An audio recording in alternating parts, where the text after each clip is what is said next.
बिहार चुनाव के बाद अब उत्तर प्रदेश के सियासी दंगल में दांव पेच का सिलसिला पूरी शिद्दत से चल रहा है। वहीं एसआईआर वाली प्रक्रिया के बीच तो ये संग्राम और जमकर शोर कर रहा है।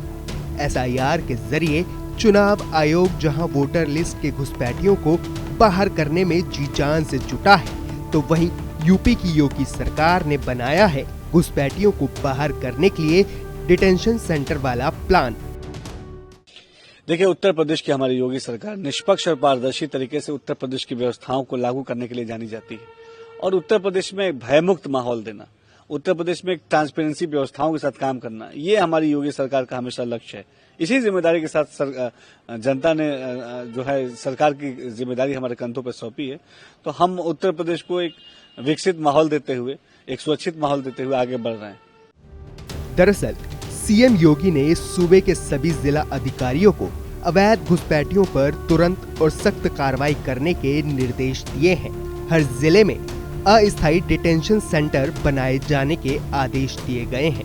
इन सेंटरों में अवैध घुसपैठियों को रखा जाएगा और सत्यापन के बाद डिटेंशन सेंटर में रखे गए घुसपैठियों को नियम अनुसार उनके मूल देश वापस भेजने की प्रक्रिया पूरी की जाएगी, जिस पर मच गया है सियासी संग्राम।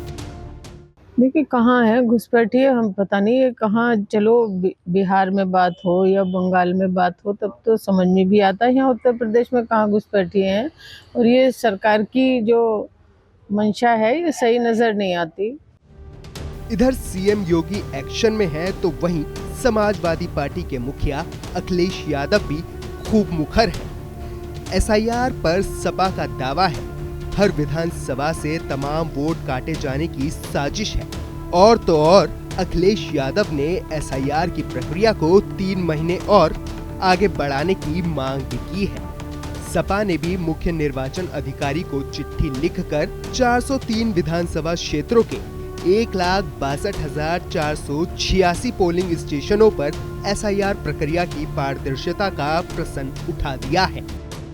जो तैयारी है, सबसे महत्वपूर्ण बात यह है कि भारतीय जनता पार्टी, उनकी सरकार, उनके अधिकारी और चुनाव आयोग मिलकर के ये तैयारी कर रहे हैं कि 2024 में जिन विधानसभाओं में समाजवादी पार्टी जीती है, इंडिया गठबंधन जीता है, उन विधानसभाओं में 50,000 से ज्यादा वोट काट दिया जाए एसआईआर के बहाने।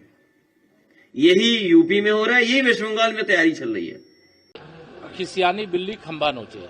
एसआईआर लोकतंत्र का पवित्र महायज्ञ है और उसमें जो सच्चा मतदाता है, सच्चा नागरिक है, वह उसका हिस्सा बन रहा है।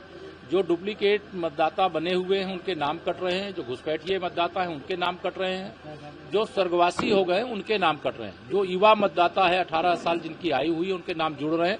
हम तो चुनाव आयोग के इस अभियान का स्वागत करते हैं। ये 16 बीएलओ अपनी जान दे चुके हैं अभी तक, और ये आत्महत्या नहीं, संस्थागत हत्या है।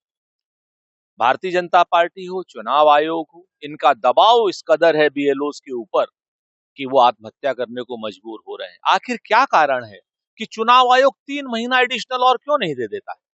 3 महीने, 4 महीने, 6 महीने और एडिशनल दे दे ताकि बीएलओस आराम से काम कर सके। लेकिन नहीं, ये रणनीति कौन सी है समझ के बाहर है। चुनाव आयोग अपने बीएलओस को और अपने देश के नागरिकों की हत्या करने पर क्यों तुला हुआ है? आखिर बीएलओस आत्महत्या क्यों कर रहे हैं दबाव में आकर? इनकी आत्महत्याएं सारी की सारी चुनाव आयोग के मत्थे संस्थागत हत्या के रूप में जानी चाहिए। बहरहाल उत्तर प्रदेश के सियासी रण में तमाम समीकरण सेट किए जा रहे हैं। एसआईआर पर रार के बीच अब योगी सरकार के डिटेंशन सेंटर वाले प्लान ने विपक्ष की टेंशन को बढ़ा दिया है। ऐसे में सवाल ये है कि यूपी चुनाव की लड़ाई अब घुसपैठ पर आई।